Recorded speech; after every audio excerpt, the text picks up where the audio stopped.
ہر چیز کا ایک عمل ہے، ہر چیز کی ایک جزا ہے، لیکن جو حسد کا عمل ہے نا، اس میں اللہ نے کہا ہے کہ براہ راست مجھ سے پناہ مانگو، میرے قریب آؤ اور مجھ سے پوچھو کہ مولا اب میں کروں تو کیا کروں۔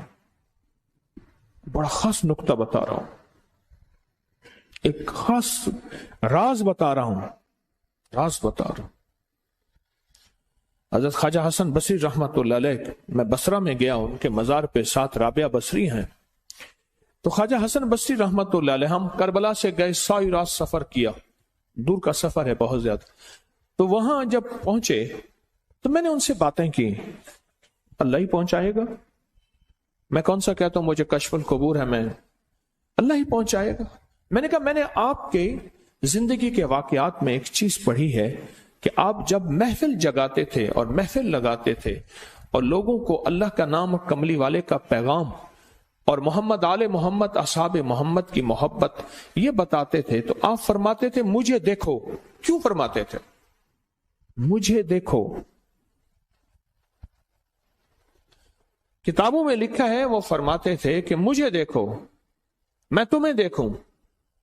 فرماتے تھے یہ میں اس لیے کہتا ہوں کہ کیا پتا تمہاری نظر میں نور ہو جو مجھے مل جائے، اور کیا پتا اللہ مجھے ایسا بنا دے جو تمہیں مل جائے۔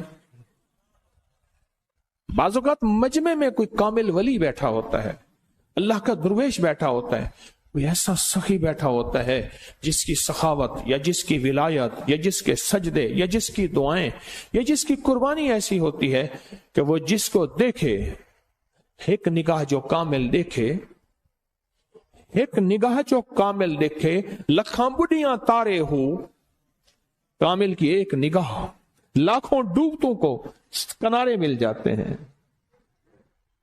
ایک نگاہ کامل کی۔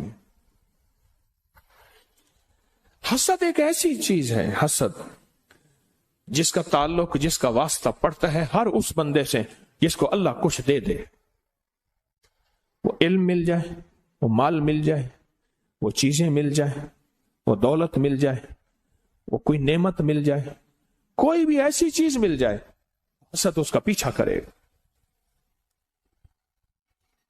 اچھا حسد کن لوگوں سے ہوتا ہے؟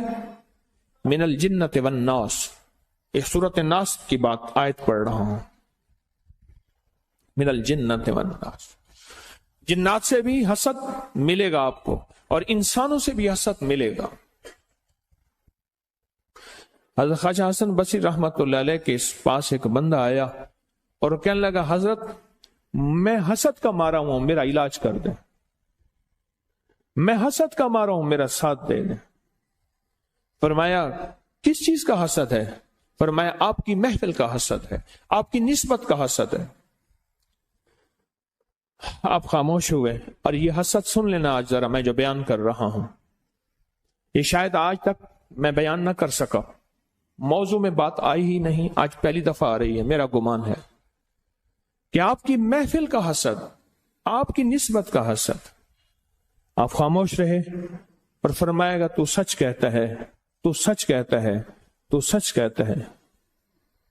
پھر فرمایا کاش کسی کو یہ معلوم ہو جائے کہ نسبتوں کے ساتھ بھی حسد ہوتا ہے، محفلوں کے ساتھ بھی حسد ہوتا ہے، کاش کسی کو معلوم ہو جائے۔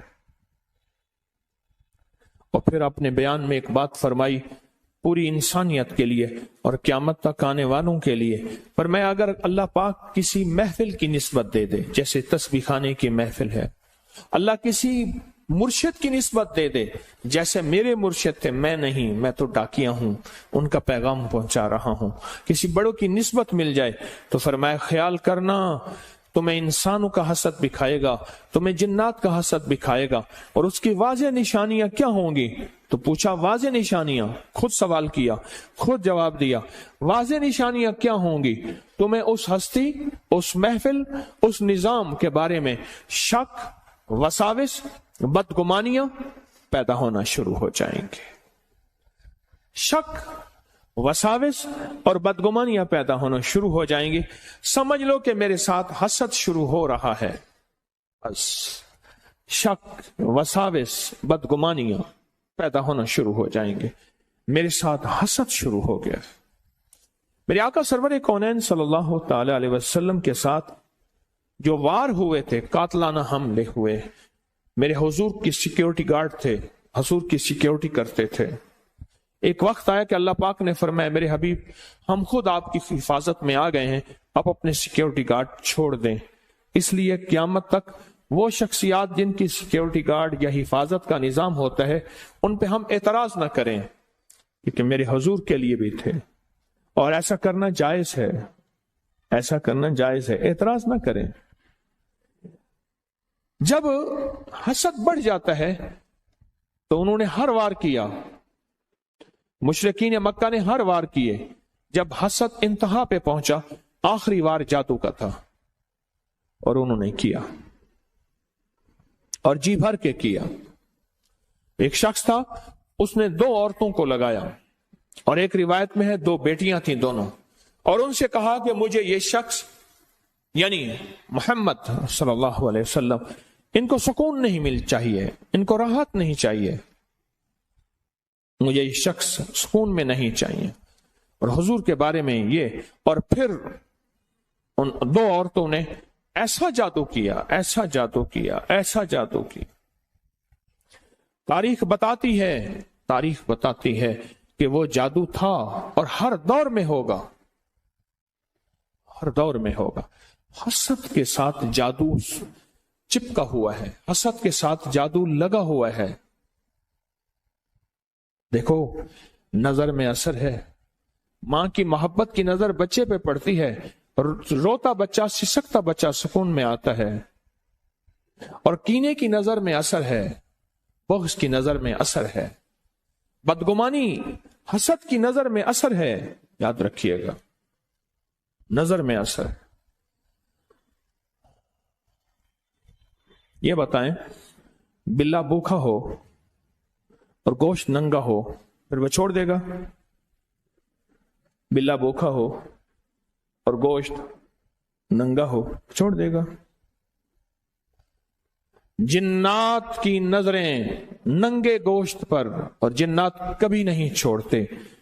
پھر کیا ہوتا ہے؟ پھر طرح طرح کی بیماریاں، طرح طرح کی تکلیفیں، ڈپریشن، ٹینشن، انزائٹی، جھگڑے، ضد، طلاقیں، مسائل، مشکلات گھروں میں شروع ہوتے ہیں. وہ اصل میں جنات کی ننگے گوشت پہ نظر پڑی ہے. یہ بات کسی کو اگر سمجھ آ جائے تو. ہاں حسد ہے اور بہت زیادہ ہے، بہت زیادہ حسد ہے. ساسانی قبیلہ ایک بہت بڑا قبیلہ ہے، اس کے بادشاہ ہیں. میں سمرقند میں ان کے مزار پہ گیا، بہت بڑے بادشاہ ہیں. ان کی کنیزیں تھیں، خادمائیں تھیں محل میں. ایک کنیز جس کا حسن و جمال مشہور تھا اور اس کے اندر صفات بھی بہت زیادہ تھیں، صفات بھی بہت زیادہ تھیں، اچانک بے ہوش ہو گئے. اور اتنا بے ہوش رہی کہ 5 راتیں گزر گئیں، اس کا ہوش نہ آیا. معالج سب تھک گئے، سب لوگ تھک گئے، اس کا ہوش نہ آیا. آخرکار ایک درویش آئے، انہوں نے اس کی چھوٹی انگلی پکڑ کے اس کا ناخن دبایا. اس کا ناخن دبانے کے بعد چھوڑا، پھر دبایا، پھر چھوڑا، پھر دبایا، پھر چھوڑا. تو فرمایا اوہ اس کو حسد کھا گیا ہے، اس کو حسد کھا گیا. تو پوچھا اس کا علاج کیا ہے؟ کہ موت. اس کا علاج صرف موت ہے، اور اسی بے ہوشی میں اس کے اندر کچھ نہیں جائے گا. ڈرپوں کا دور تو تھا نہیں، گلے میں نالی ڈال کے غذا دینے کا دور تو تھا نہیں. ہر دور اس کے منہ میں غذائیں ڈال رہے تھے، لیکوڈ جو بھی ہے اس کے اندر جا رہی تھیں، جس کی وجہ سے 5 دن کی اس کی نبضیں چل رہی تھیں. لیکن یہ غذائیں کب تک؟ فرمایا حسد اس کو کھا گیا. پھر فرمایا ایسا کرو، اس کے ارد گرد بڑے گوشت کو اکٹھا کرو اور جانوروں کو ذبح کرو، اور اتنا جانور ذبح ہو کہ اس کے، آپ نے دیکھا ہوگا جانور کو نا ذبح کرتے ہوئے اس کی لہو سے، اس کے خون سے ایک خاص قسم کی بو اٹھتی ہے. خون کی بھی ایک بو ہوتی ہے ابتدائی، بعد میں خون کی بو بدل جاتی ہے، وہ اور بو ہوتی ہے، وہ بدبو ہوتی ہے. بعد میں کیا ہوتی ہے؟ بدبو ہوتی ہے، اور پہلے ایک بو ہوتی ہے. فرمایا اس کے ارد گرد جمع کرو، اور وہ جمع کیے گئی، حتیٰ کہ اس کے ارد گرد اتنے جانور ذبح کیے گئے کہ اس کا جسم کا نیچے کا حصہ سارا خون سے بھر گیا. چاروں طرف جانور جب ذبح کیے گئے، اور اس کو کسی ایسی ڈھلوان کی جگہ پہ سلایا گیا جہاں خون جانور کا بہہ کے اس کے جسم کی طرف آئے. اتنے جانور ذبح کیے گئے کہ اس کا سارا جسم خون خون، اس کا نیچے والا حصہ ایسے ہے جیسے ابھی کچھ دیر کے بعد یہ خون میں تیرنا شروع کر دے گی. اتنا خون، اتنا خون. اور پھر یہ آیت کو مسلسل پڑھا گیا، قل اعوذ برب الفلق من شر ما خلق ومن شر غاسق اذا وقب ومن شر النفاثات فی العقد. اور اس آیت کو ومن شر حاسد اذا حسد ومن شر حاسد اذا حسد ومن شر حاسد، اس کو مسلسل تکرار کے ساتھ پڑھا گیا پڑھا گیا پڑھا گیا، اتنا اتنا اتنا اتنا اتنا کہ ہر بندے کی سانس پھول گئی، اور بے کلی اور جسم کی کیفیتیں بدل گئیں. اور یہی اللہ کو مطلوب ہے، جب دعاؤں میں بندہ ڈوب جائے، جب دعاؤں میں بندہ ڈوب جائے، جب دعاؤں میں بندہ ڈوب جائے، وہیں عرشوں سے فیصلے ہوتے ہیں. ڈوب جائے وہیں عرشوں سے فیصلے ہوتے ہیں، وہیں عرشوں سے فیصلے ہوتے ہیں. اور اس کے بعد اس کو ہوش آیا. پوچھا کیا تھا؟ کہا میں بیٹھی تھی، ایک ریچھ آیا اور آ کے نا اس نے میرے منہ کے ساتھ منہ ملایا اور میرے اندر سے کچھ کھینچا تو بس اس کے بعد میں بے ہوشی میں چلی گئی. اور کہا جب ہوش آیا تو کچھ محسوس ہوا؟ کہا ایک سفید سی چیز آئی، اس کے پاس ایک سبز رنگ کا رومال تھا، اس رومال میں کچھ چیز تھی جو میرے منہ میں ڈالی، وہ دودھ تھا یا پانی سفید تھا، وہ میرے منہ میں گئی اور میں منہ جاتے ہی وہ میں سکون میں آئی، اور سکون میں آتے ہی میرے اندر ایسے ہے جیسے روح کسی نے نکال لی تھی، وہ روح میرے اندر واپس آ گئی اور میرا جسم پھر سے بہاروں اور رحمتوں اور جان میں جان آ گئی. تو شیخ نے بتایا، وہ جو بزرگ تھے جنہوں نے یہ عمل کیا تھا، فرمایا اصل میں یہ تھا کہ اس کے اندر کی جو جان تھی، جسم کی، روح کی وہ جان تھی، وہ چیز اس نے اس کو نکالا. اب جسم رہا اور سانسیں رہیں، اور اس نے اس کو کھینچا، اور یہ جو نور ہے اس نے وہ چیز اس کو واپس لا کے دی. اور پوچھا یہ نور کس کا ہے؟ کہا اس آیت کا ہے، من شر حاسد، من شر حاسد. خواجہ حسن بصری رحمت اللہ علیہ نے اس بندے سے کہا تو کیا سمجھتا ہے کہ تجھ پہ نظر بد نہیں لگے گی، تجھ پہ حسد نہیں ہوگا؟ کیوں؟ میری محفل میں آنے کی وجہ سے تو مالدار ہو گیا ہے. اور یہ میں آپ ہر سب کو کہہ رہا ہوں جس کو اللہ نے تسبیح خانے کی سچی راہیں دکھائی ہیں، خیال کرنا حسد ہوگا، وہ چاہے انسانوں کا ہو یا جنات کا ہو. انسان بدگمانیاں ڈالے، شک ڈالے، وسوسے ڈالے، یا اندر کوئی بے ساختہ بدگمانیاں، شک اور وسوسے آئیں، حسد ہوگا ہر اس پہ جس کے پاس کچھ ہے. دنیا کی مال و دولت ہے، روحانیت کا مالدار بن گیا ہے، تسبیح وظیفے کا مالدار بن گیا ہے، وہ مال و دولت حسن و جمال کے ساتھ ہے، اقتدار ہے، عہدہ ہے، بڑی سواری، بڑا گھر ہے، نامور ہے، کوئی بھی چیز ہے، حسد ہوگا. یہ لکھ لیں، اس حسد نے انبیاء کو معاف نہیں کیا. حاسدین نے نبوت کو نہیں دیکھا کہ نبی علیہ الصلوۃ والسلام جیسی ہستی، اس کے بھی انہوں نے، میں آپ کون ہیں؟